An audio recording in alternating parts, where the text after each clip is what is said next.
Hey, we're live. Good morning, all.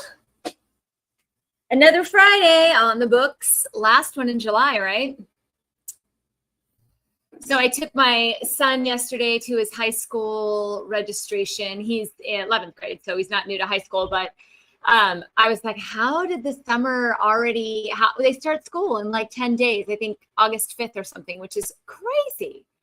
It's like, I feel like time was so slow and now it's so fast. I don't know. I guess I say that every year, but I guess we're back to school time for us here in Arizona. I know many of you don't send kids back till after Labor Day, but here in Arizona, we send them back first week in August, which to be honest is fine with me because they can't do anything outside anyway. It's so hot. I would much rather have longer time in the winter for them to have off. But anyway, so off they go. And my oldest is off to football camp today for the weekend. So hopefully he has fun there. Hello. Thank you to everyone joining. Good to see you. I want to talk a little bit about estrogen dominance this morning and then open it up to questions, live Q&A as usual. So I was reading something this morning and I was real briefly, but it was talking about how, people with endometriosis have higher cancer risk and things like that. And I wanted to break this down because I think it's so quick for us to say, oh, if we have a diagnosis of endometriosis, then we have a higher cancer risk. And what we really need to be looking at is the situation of estrogen dominance that would cause the endometriosis, and how do we address that? Because it's not an absolute that if you've had endometriosis, there's a higher cancer risk. Now, if you don't resolve the estrogen dominance or understand how to balance that, then obviously the body is in imbalance. And anytime the body is in imbalance, that gives you a risk of chronic disease. Any chronic disease, doesn't really matter. So I want to talk about a little bit about estrogen dominance because we tend to focus so much in on just removing the estrogen, which of course is important, right? If you have too much estrogen for some reason, it would be important to bring that down. However, estrogen dominance is not simply an outright high level of estrogen. It can be, but it could also be that you have a normal level of estrogen, but your progesterone is too low. Or it could be that your cortisol levels are completely out of whack and they're prompting storage of estrogen when you don't need to store estrogen. So there's a lot of different things that cause estrogen dominance. And so I think one of the biggest mistakes we make is the minute a woman comes in with endometriosis, we say, well, let's put her on the birth control pill, lower her estrogen down. But that's not solving the problem, right?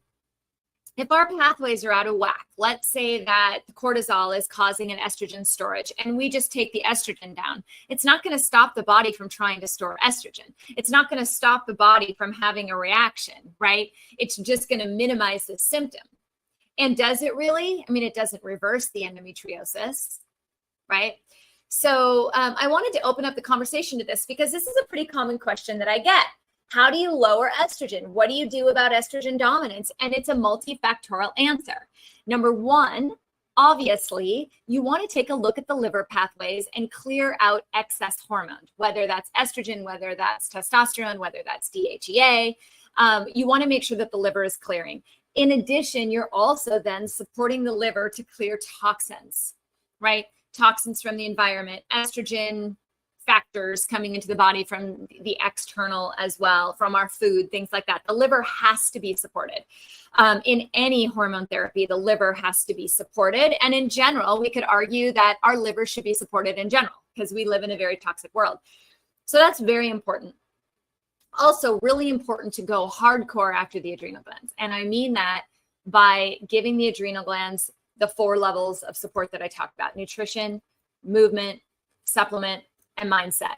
You have to address the cortisol rhythm. You could take all of the things you want to clear out estrogen, but if you do not support that fight or flight response and get your body into a healing state, we won't recover.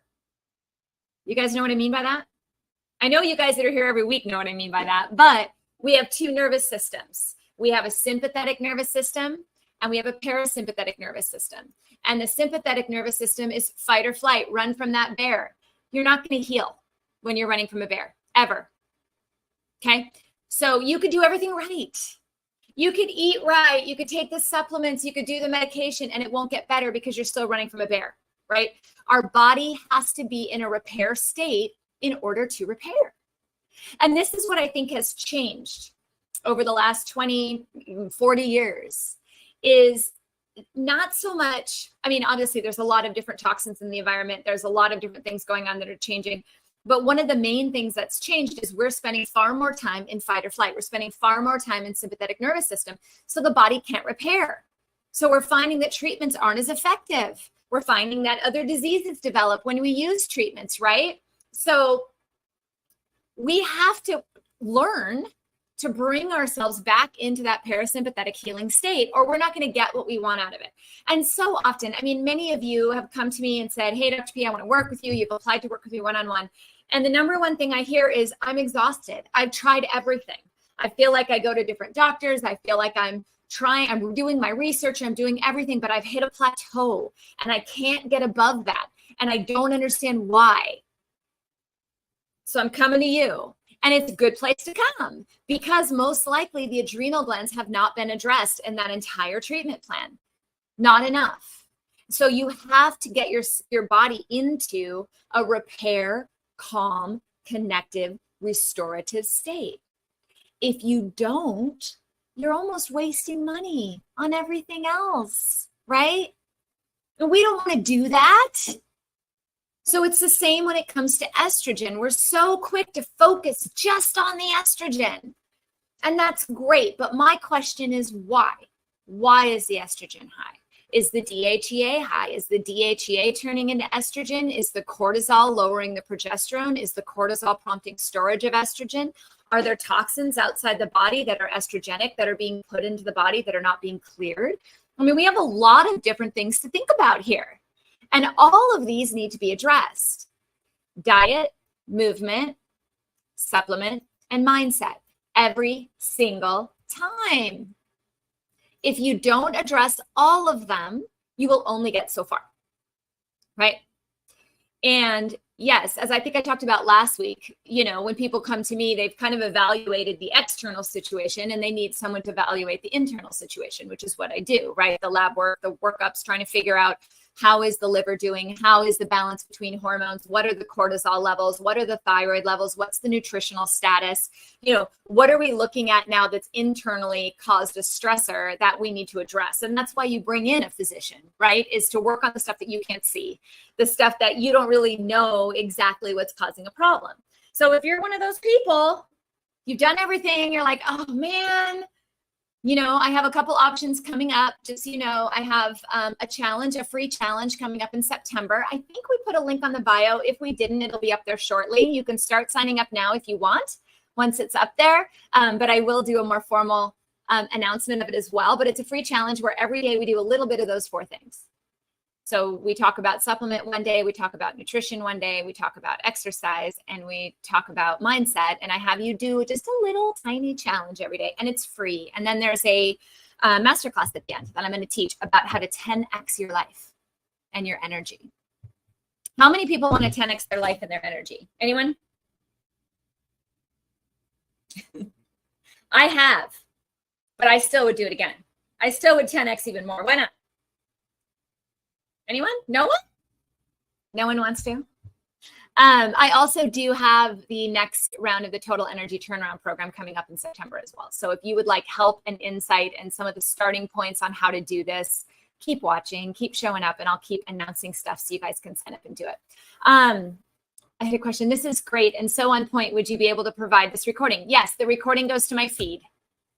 So it would be there. Hello, Naya. Hello, Abe. So true, says Kelsbells. Awesome.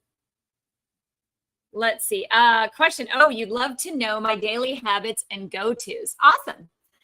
Yeah. Carrie's 10x with me. I love it. Right? We got to 10x our lives, right? How did I do that? People are saying, how do you do? What's your daily routine? You know, I'm not going to say that day to day it isn't a struggle at times. I run 2 businesses. I'm a mom. I have a husband. I have life, right? There's a lot that goes on in my life on a daily basis. But I think the number one thing that shifted it for me despite years and years of eating right, exercising, what I thought was exercising, I should say, you know, and taking supplements and getting to a certain point, but not really over the hump.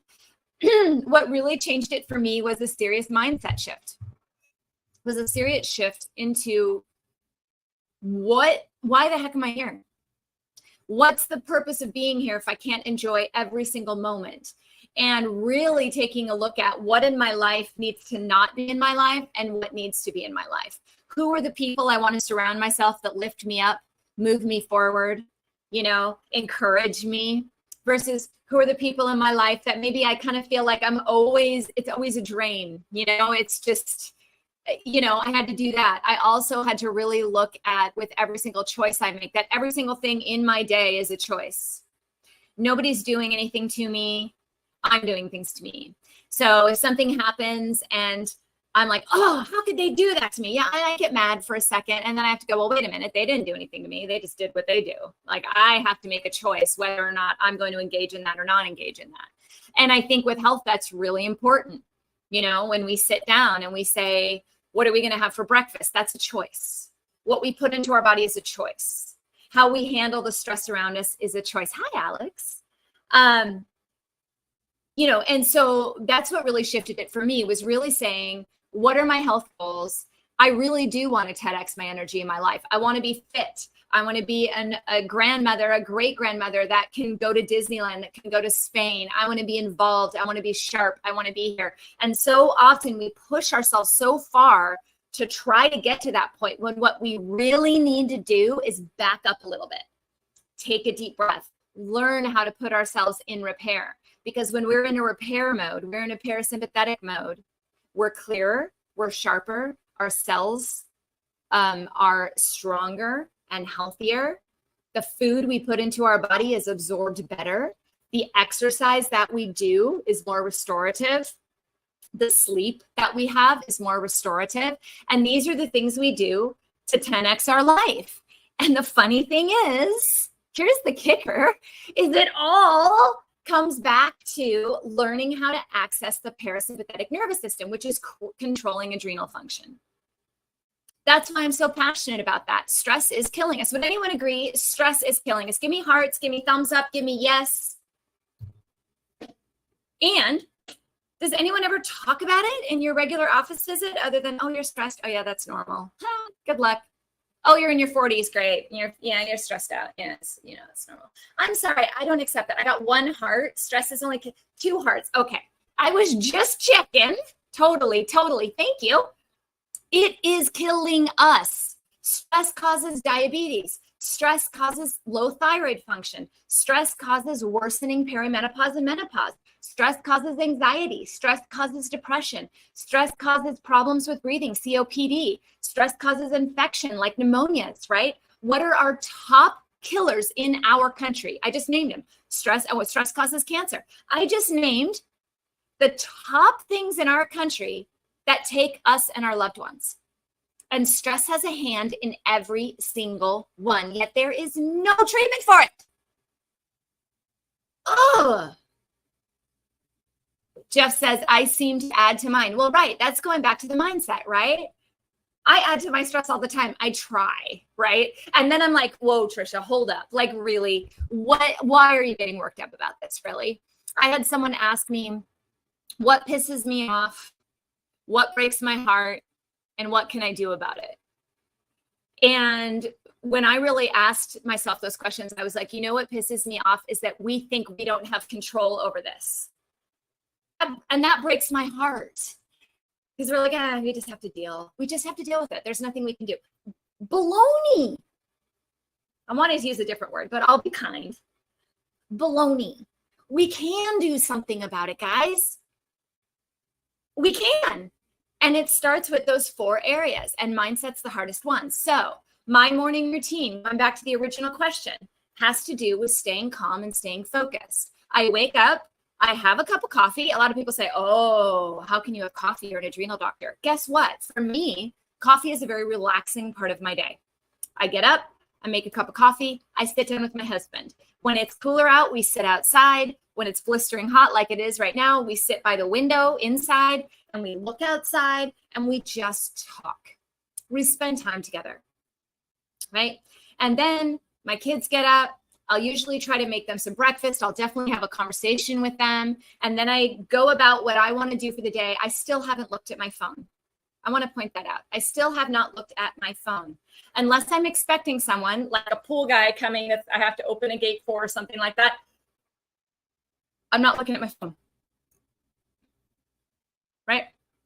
I get stuff around the house and I pick stuff up. I kind of, I say hi to the dogs. I pet them. I talk to the family before I start working. And I think that's been the biggest game changer for me. I also cut things off. I stop working at a certain time. I try to be present for my kids at dinner time. I like to sit down and have dinner with my family as much as I can, so that we're spending time together. For me, stress reduction is spending time with people that I love. Friends, family, just hanging, just being. I love community. That's what I do. I also eat very well, right? I dance. I did 4 hours this week, you guys. I did 2 classes last night. Cardio hip hop, which was a lot, but I was sweating bullets. And then I had a half an hour break and then went to R&B hip hop, do Pilates. What I love about Pilates is that it combines the mind, the strengthening with the mind. Lots of water. I'm opening up to questions, by the way, guys. I'm just talking because I don't see any. So if you guys have some questions, start throwing them out. We can talk about estrogen dominance. We can talk about stress. We can talk about your vision. What are you struggling with? Any of you struggling with committing to your health? There's a lot there we could talk about. What blocks you from wanting to commit to your health, right? So we can open up that can of worms. Hi, Justin. How are you? I see all sorts of fun people popping in this morning. I love it. It is a live Q&A, which means you have the ability to lead me in a certain direction. Until then, I just talk about what I want to talk about. Let's see. I put my phone up around 6:45 p.m. and don't touch it again until mid-morning. I've been doing that for a while and now sleep so much better. That is the number one tip I have. Remember, we used to, at least us, I'm a Gen Xer, so anyone, I don't know, I think it's Gen X and above. I don't know if millennial dealt with this. I think millennial generation had cell phones from the time they were born. But do you remember when people used to go to an office and check an answering machine, return all their work calls, leave the office and go home? Right? Yet now we carry our office with us all day long. Right? So that is one habit. That's an easy change one. You turn it off. Right? You hang it up. I'm a concierge doctor, guys, right? My patients have to be able to reach me, but that doesn't mean that I have to sit on my phone all day, right? I can set it down and go check it once an hour, and I can set notifications where the only notifications that come to me are from patients and not from anyone else, right? I can also respond to them and say, this isn't urgent, let's talk tomorrow, right? Everything doesn't have to be urgent. If it's urgent, I'm there, right? You remember those days, right, Aaron? I made an answering machine. You didn't know who was trying to reach you until you got home from work. And then you picked up the phone and you may not have reached them, and that was it. And then the answering machine was left, and that's it. And you went about your day. I kind of miss that. I got to be honest. Am I showing my age? I am. That's okay. All right, let's take out a question. Let's see. Aaron says, sticking to a morning routine has helped me as well. I used to get up and start working immediately. Now I take some time to myself before starting to work. Game changer. I agree. How many of you do that? How many of you wait to start work versus start work as soon as you get up? Who checks their phone first thing in the morning? In fact, who has it next to their bed? Be honest. Who has their phone right next to their bed? You guys aren't even going to admit it. Don't do that. Let's start with that. Let's put the phone somewhere else when we sleep. Let's put it in a different room. Oh, but it's my alarm clock. That's my favorite one, by the way. That's my favorite excuse because I just have to laugh. Anyone been to Walgreens, CVS, Walmart, Target, Amazon? There's alarm clocks everywhere. That is not an issue. You can get an alarm clock for $3 if you need to get an alarm clock, a little tiny one. The phone is not your alarm clock. I do. I used to. Now I don't, right? Get the phone away from the bed. Why? What's the first thing you're going to do if your phone is next to your bed when you wake up? Your cortisol is going to say, oh, what'd I miss? going to go right to your phone. Right there, you just stimulated cortisol. Right there, you just put yourself in a fight or flight. That causes disease. You have to wake up. Be calm. It doesn't matter who tried to contact us in the middle of the night, honestly. So let's get up, go about your business. Maybe check your phone later. Have moved my nightstand. Hi, Brenda. How are you, love? Tina has moved. You've moved your, I think you're trying to say nightstand or something. Put the phone somewhere else, right? Sometimes my job depends on it being there, right? So there are some situations like that. However, I used to think that too, because I'm a concierge doctor. So I thought, well, I need to have my phone with me. And then I thought, wait a minute. I'm not an ER physician. Now, granted, if you're an ER physician and you're on call, you might have to have a phone there. I get that, but make sure it's only notifying you of ER situations. Set the notifications appropriately and be very mindful about if you're going to check it as soon as you wake up, you're only looking for an emergency notification. You're not opening up any apps. You're not checking your email. You're not working on it. You're not scrolling. You're not doing anything. You're literally just saying, oh, do I have any messages that I have to handle? Nope. Okay. And you're walking away from it. There are ways to do that. What I learned is because I'm not an ER physician, I just learned to set boundaries and I just communicate with my patients. I think my paperwork says I turn my phone off by 8 p.m. Between 8 and 8, I can't guarantee a response. And if it's an emergency, you need to go to the ER because between those times, there's not much I can do for them anyway, right? So there are things you can do. Even if you're on call, there are ways to modify that or really be mindful about it. And it may take a little bit more mental discipline, Jeff, to do that because of your position. But I tend to find we take advantage of it next to our phone. We do things we don't need to do. So as long as you're not doing things you don't need to do, then so be it, right? Have moved my nightstand further from my bed so phone isn't in reach. It's helped me sleep. Can you get it out of your bedroom? Like completely. Frenchie Coop, phone should be off while you sleep. EMFs disrupt sleep. I agree, and it should be in a different room. It shouldn't even be in the same room. Tina, I would say, don't worry about, moving your nightstand farther from bed is great, but why is it in your room? That's my question. Like Jeff here has a job, may require it. Like, okay, there are some circumstances, but in general, most of us do not need a cell phone in our room at bedtime, right? Some people say, well, what if there's an emergency? You guys want to know what I did? So there's a little, because no one has home phones anymore, right? Everyone got rid of, no one wants to pay for it. I don't blame you. So I got a little device called an UMA. And it plugs into my Ethernet line and then into the phone line in my house. And it allows me to have a landline, but there's no EMS coming off of it because it's all downstairs. And so then I just have a plugged in manual old school phone plugged into my wall in my bedroom so that God forbid I have to call 911 or, like there's an emergency. I have a landline in my room that's not emitting. I don't even remember it's there because I have it over in a corner, but it's plugged into the wall. And I think UMA, if you do a non-private, it's like, it doesn't even cost anything. If I pay $5 a month, maybe. Right. Hi, Wendy. Hi, Clearly Lux. Hello, everyone. You guys, I'm open for questions. You guys I've caught up. So if you have questions, throw them out there. Right? Throw them out there. So quiet. What do I got to talk about then? Okay, let's see. What else? You guys want to hear more about estrogen? You guys like hearing about hormones? You want to hear about toxins? What do you want to do? I'm on month 4 of my personal detox. I feel great. Not everyone feels great. I feel great.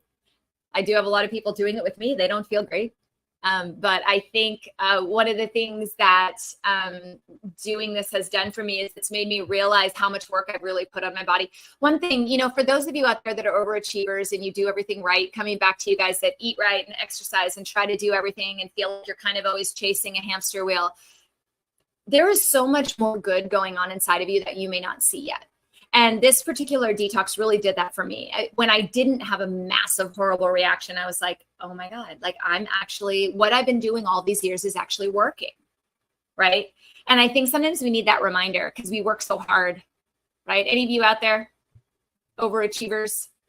None of you, right? Uma, OOMA, UMA. That's how we have a landline, is through UMA. So it's a VoIP, so it's over internet, but it's plugged into the wall, and you can put the receiver that's plugged into the internet in a totally different room. As long as you have phone ports throughout your house, then you can plug the phone into any room. So we actually have 2 old school phones. Part of it is, I don't know, I guess nostalgia. Like, you know, when I was younger, you used to have the long cord and you'd sit there and talk to people. Well, when my son was 2, 3, 4, before my mom passed, he used to pick up the phone and lay on the floor and put his feet up on the wall and call my mom on the landline. And they would have conversations. And he, he was like 3, like the conversations were hilarious. But there's something just significant to me in that phone for some reason. I can't get rid of it. Jeff says, I've noticed my shingles are more prevalent with the increase in stress I've been having. Absolutely. Any herpes virus. Shingles is one of them. Shingles is a herpes virus. So is chickenpox. So are herpes type 1, 2, 100% exacerbated by stress. Epstein-Barr. If you had mono, if you've had a history of Epstein-Barr, all of these are exacerbated by stress. And this partly, actually almost entirely, comes down to what cortisol does for the immune system. So initially, when you have your first bear, you're running from your first bear, your immune system almost overreacts, it overprotects you. But when you've continuously had bear after bear after bear, so you've had stressor after stressor after stressor, the immune system starts overreacting and pre-reacting to things it doesn't need to react to. Okay, so often what it'll do is it'll activate a latent virus, or the virus will slip through and reactivate. So it'll either purposely up-level it or it will miss it. And we see this a lot with autoimmunity. Why does autoimmune events, why do 80% of people have onset of autoimmunity after a stressful event? Or 80% of people who have had autoimmunity had a stressful event right before. I need to make sure I say that correctly. Not 80% of people with stress get autoimmunity, but people with autoimmunity, 80% of them had a massive stress event. Because it takes the immune system off kilter. If you're always on defense, you're always like, okay, what's going on? What's going on? What's going on? And something over here keeps calling your attention. Something over here is going to run through. And we see this all the time. So for any of you that have viruses or reactivation of viruses, shingles, many people ask me about how do I prevent shingles? Reduce your stress. If it does happen to get through, the outbreak is going to be so much less than if you are under stress. So either way, it's either going to prevent it altogether, or it's going to make it a lot less. So that's the number one thing you can do to prevent recurrence of viruses, is support your cortisol response. Right? During the pandemic, there were tons of studies on people with elevated cortisol had higher death rates. Did you guys read that? Now, to be objective, could be that they were hospitalized and they were stressed out, and maybe their cortisol levels went up for that. But I do believe the study incorporated people who had higher levels of cortisol before that moment. It was very stressful on the body directly, but it was also, when people that are stressed, their immune system could not attack it. Right? Does that make sense? I see a bunch of questions coming through. I love it. Okay, let's see. What are your thoughts on carbonated beverages like Spindrift? Is carbonation harmful for the gut? I don't like to overdo anything. I drink Spindrift. When I say that, though, I'm not drinking a Spindrift every day, right? But, and I see there's a question about alcohol right past it. So let me kind of combine these two.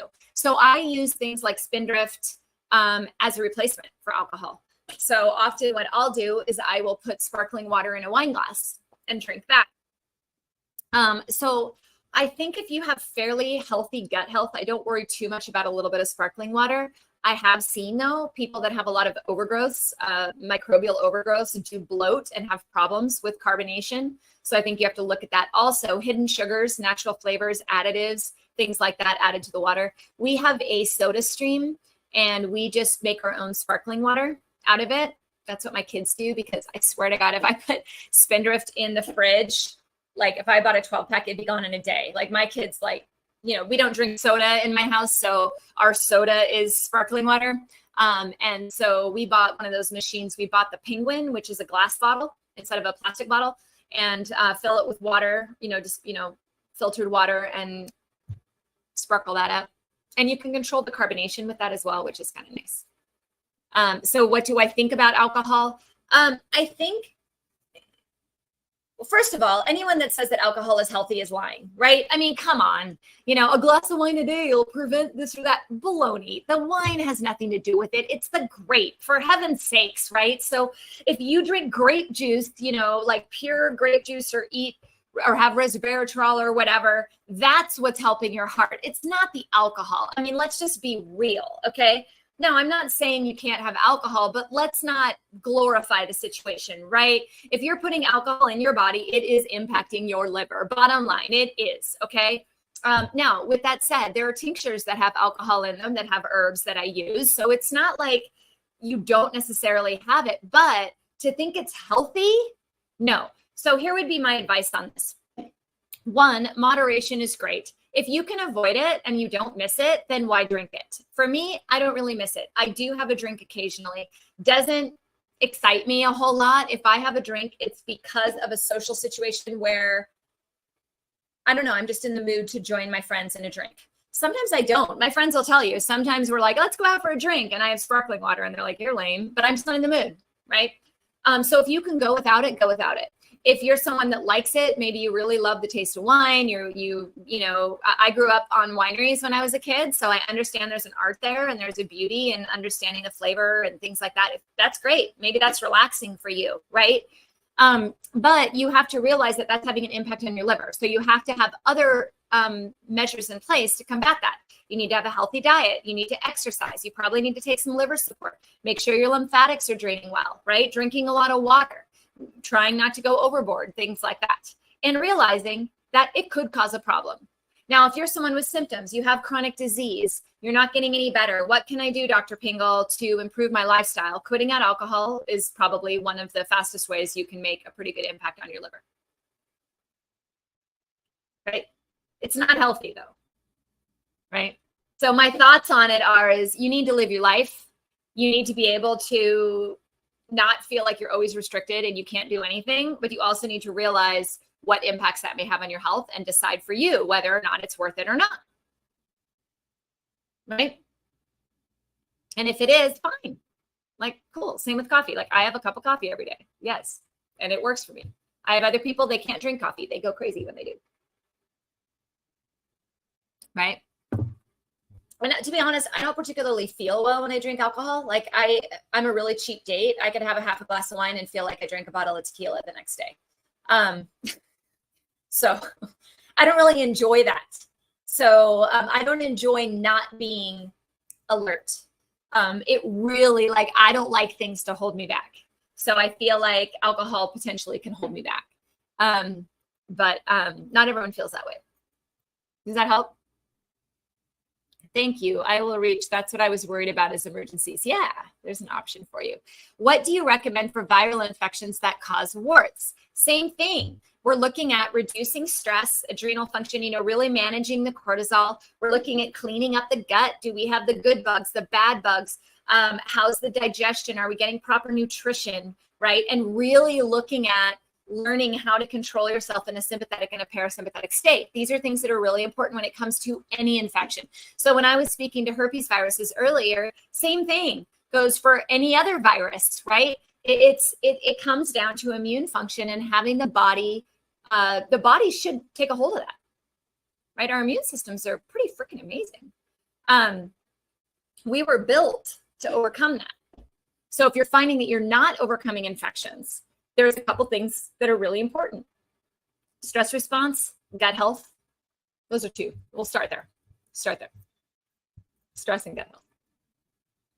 And this goes for any type of infections. I was just talking to a friend this morning. Husband's having recurrent sinus infections. And people think, oh, let's focus on the nose. Now, the nose is important because there's sinuses back there. There could be, it could be malformed. There could be a bunch of junk growing in the sinuses, but there's a couple things that need to be done. One, you have to kill it locally, but you also have to kill it systemically. And if that's not working, if you're constantly on antibiotics, what do antibiotics do? They kill off good gut flora. So you kill off good gut flora, you don't have the microbiome to fight the next infection. So you end up on a cycle of antibiotics, and that's just the way it goes. I don't know if she's still here. She was here earlier. Pass that along. I don't know if she's still watching or not. What are your recommendations for a baby who has fungal diaper rash? Oh, that's a great question. Number one, here's the thing about funguses, especially on the skin. They like wet. So number one, I found that with one of my sons, I almost exclusively used really high-end cloth diapers. He never had diaper rashes. I had no idea what people were talking about. I was like, I don't understand what, because with cloth diapers, you have to change them quickly. They can't sit in them because they get wet. Like literally, it's like, oh, they're wet, and you change them, right? And because when you change them, it's like a cloth. It's almost like drying their bum off, right? When you put a new diaper on. With paper diapers, it doesn't work like that, right? They sit in the wet for a long time. And when you put a new paper diaper on, they're still sitting in that wet. It's not absorbing it. And so you'll see a lot more diaper rashes in paper diapers than cloth diapers, but drying their bum off. So a great tip I had was when you clean them, use a hair dryer to really dry them or let them air dry for a while. That's one of the best tips I had. There are also a lot of natural, I think they're zinc-based, if I recall, it's been a while, diaper creams, as opposed to like ones full of a bunch of chemicals. Like I don't use the over-the-counter typical ones. It was like there were homeopathic ones I used. But I will tell you, when my kids did have it, the blow drying, making sure their bum was completely dry worked. That also works for any type of fungal infections like on the feet. Like when you got like people have athlete's foot or a reoccurrent toenail fungus or something, making sure it's really dry can make a difference. The other thing is using apple cider vinegar solutions, like 50% apple cider vinegar solutions. Does that help? Oh my God, did I catch up? Woo! Okay, we have 5 more minutes. Who wants a question? Naya says, I'm completely agree with you on the alcohol thing. It isn't great for the gut health or any type of health. I'm the same way with my friends. I usually skip the alcohol. Yeah, me too. I'm boring. But I'll tell you what, I'm far more fun sober. Because when I'm like, I have so much more energy when I'm that way. So I'm a lot more fun. Like I'll definitely, I think when I drink, I get more tired and I don't really want to engage. So for me, it isn't a beneficial thing. Would a warm Epsom salt soak help with the fungus? Yeah, Epsom salt soaks can totally help, but you got to make sure you dry thoroughly afterwards. Yeah. Richard says sober is the way to go. For health, it is. But then again, some of the things that people, some of the biggest objections that I have, honestly, when people come to work with me or do a program, they're like, oh, I don't want to live this restrictive lifestyle for the rest of my life. That's the number one objection. Would you guys agree? And I guess that's how I'm different. I don't want people to live a restrictive lifestyle. I want people to make choices that are good for their health, but I don't want you to feel like you're sacrificing anything. If you're doing it right, you should actually feel better and want to continue with it, right? So if it's being a sacrifice where you can't even like go do what you want to do, no, you can never have coffee, you can never have alcohol, you can never have this, you can never have that. Like that's just not a way to live life. But at the same time, if when you eat something or drink something, your body says, I don't feel well, you need to learn how to read that, because then your brain will actually make the choice to say, I don't really want that. Like people say, how have I gone without dairy for 25 years? I could look at I used to be a dairy addict. I could look at dairy right now and be like, oh, that looks awful. I have no interest. You could put a huge cheese place and wine in front of me and I will not touch it. Right? So my body, I've learned to work with that. That doesn't mean that this is restrictive. It means we're learning to listen to our body and give our body what it needs. And when you give your body what it needs, it's easy to continue. And so I don't ever want people to feel like, oh, I can never do that. I can never do this. You can, but you have to listen to what the body's talking about. Brenda just said the ironic thing is that some people drink to reduce stress in their minds. And that's a great point, right? So if you cannot access the parasympathetic nervous system without taking alcohol, drugs, this goes for CBD, this goes whatever. So people say, what do you think about it? I'm like, if you can't access that state without a substance, the body is trying to tell you something. Because we should all, in fact, if all of us sat and closed our eyes and took deep breaths and focused our energy into a meditative state, within 1 minute, all of us could be in the parasympathetic nervous system. Every single one of us. If you can't learn how to do that, you're going to use substances to do that. So like I said earlier, when I have a drink, it has nothing to do with lowering stress. I didn't say that, right? When I have a drink, it's because, I don't know, it looks kind of good. Like maybe someone orders some cool martini. I'm like, that looks kind of yummy. I'll try it. Like that's literally the reason I would, is like, oh, okay, let's give it a try. And half the time I don't even finish drinking it. Because when I drink it, my body says, ugh, I don't want that, right? So it is very true. People use these to calm down. So I would argue, is it the environment? Is it that you're getting together with people and having a drink that's calming you down, or is it the alcohol itself? So what I have found is that I'm just as calm if I put sparkling water in my glass with my friends and chill out as I am if I have alcohol. It doesn't seem to be an alcohol thing. It seems to be a social thing. I like sitting with my friends and they calm me down. So in that case, I don't need the alcohol. Very good point though. And listening to your body is really, really, really important, because the more you listen to it, the more it'll tell you what to eat and what to do, and the easier it becomes, and the more freedom you have in what you eat and what you do. Right? Let's see. Alcohol significantly impacts my sleep and gives me heart palpitations. Yeah, me too. I do not sleep well if I have alcohol, even just a few sips. And I love my sleep. Anyone who knows me knows I go to bed at 8 o'clock. Like I love my sleep. I want to go to bed. I want to sleep. I don't want anyone to bug me. I'll give up social events so I can sleep. Like that's just, I love to sleep at night. I don't love to sleep during the day.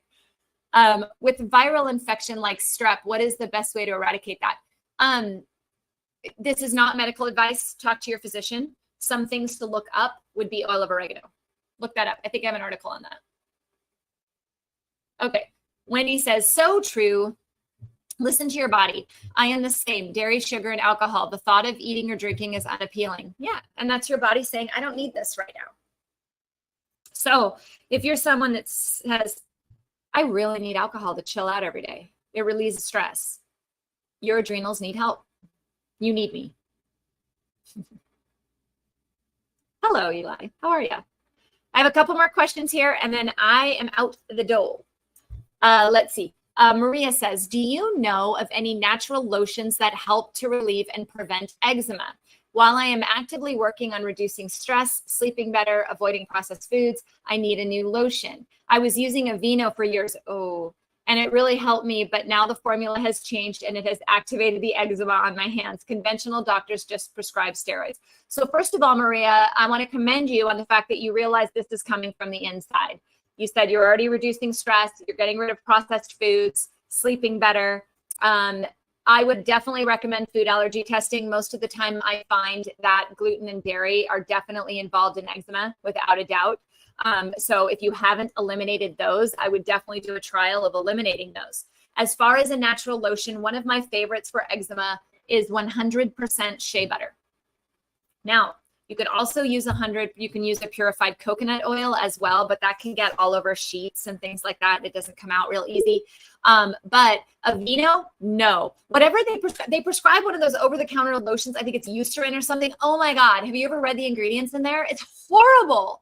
Don't go to the pharmacy for this one. Go to the health food store, get 100% shea butter and rub that on there every single day. Yeah. And from the inside, microbiome, gut health, foods, reactions to foods, these are all causing eczema outbreaks. So really, really pay attention to that. So go beyond just the things you're talking about. Really look at what is triggering it on top of it. And I'm going to guess that dairy and gluten have a role. And you often probably need to heal up the gut health. So when I say heal up the gut health, you're looking at what is the liver doing? What is the gallbladder doing? Do we have enough hydrochloric acid in our stomach? So that's on the upper stomach. Okay. So what's the liver, gallbladder, stomach? Then when we move into the intestines, the question is there inflammation there? How is the gut lining? Is there a leaky gut? Do we need to heal that up? So things like digestive enzymes with acid, liver support. Make sure the digestive enzyme supports gallbladder function. Looking at using herbs like glutamine, slippery elm, marshmallow root, to heal up the gut lining, and then also looking at the flora in the colon? Do we have a good probiotic in there? That's the next level. So if what you're doing at home, like I was talking about earlier, when do people come to a physician? It's like you've tried all this stuff at home and you're like, right? I don't know what to do. That's the next level I go is, okay, what's going on in the gut? Yeah, because eczema is related to the gut. Does that help? Does that help more than just Maria? Anyone else here with eczema? That's a big one. Naya says Attitude has lotion for sensitive skin and their ingredients are toxin free. Okay. Naya says, I go to bed at 8 p.m. too. My friends call me the old lady, but I'm okay with that because I'm well rested. Me too. And I'll be honest, I'm up with the sun. Like I'm often up at 5:30 and totally productive. So it's fine with me to go to bed earlier. I'd rather go to bed earlier and get up early than go to bed late and sleep all day. So you're welcome, Maria. All right. I think that's our time. Oh, wait, there was another question here about sinuses. Yeah, hang on. How about colloidal silver sprays for sinuses? I haven't played with that a ton. I have a couple other things I do, but I don't think it's a bad thing. I think you can overdo that. So you want to make sure you're not overdoing it. There's a lot of different things you can put in neti pots and neti rinses. Often just simply doing regular neti pots and nasal rinses can help dramatically. But there are other little tips and tricks that I don't know if I can share them publicly because they're more physician driven. I'm already vegan and gluten-free. Good. I'll add coconut oil too. We'll try shea butter. Awesome. Make sure too with vegan that you're getting enough protein and you're breaking that protein down. Because often I find those of us that do well on a vegan diet have very low stomach acid. Right? We just don't tolerate meat well. So we have to really look at our digestive function as well. Cool. All right, guys, this was fun. If you're looking for a replay, it'll be there. I'll be here next week as usual. And so to those of you that were new here, welcome. For those of you that came back, thanks for coming back. For those of you that thought this was helpful, want to share it with your friends, tag, share, like. I really, really, really, really appreciate the love lately. You guys have been so great with sharing stuff and commenting and engaging. And I was just looking at my numbers the last 90 days and my engagement's up 1,000%. You guys are the reason engagement goes up, which means that what I'm putting out there is helping you and you're interested and you're communicating. And if I can do anything, it's to reconnect us with ourselves and reconnect us with each other. So when I see engagement numbers go up, I'm thrilled. It means that people are learning and engaging. So keep it up. Yay. Keep a look out on my link in bio for links to the upcoming challenge, upcoming program. I also have links to some awesome beauty products. By the way, for those of you that are following along my journey with the Body Deli, how does my skin look? Awesome, right? I love the Body Deli. I'm in, like I'm sold. And I have a link on bio. You guys can check it out. Okay. All right, guys. Have a great weekend. See ya.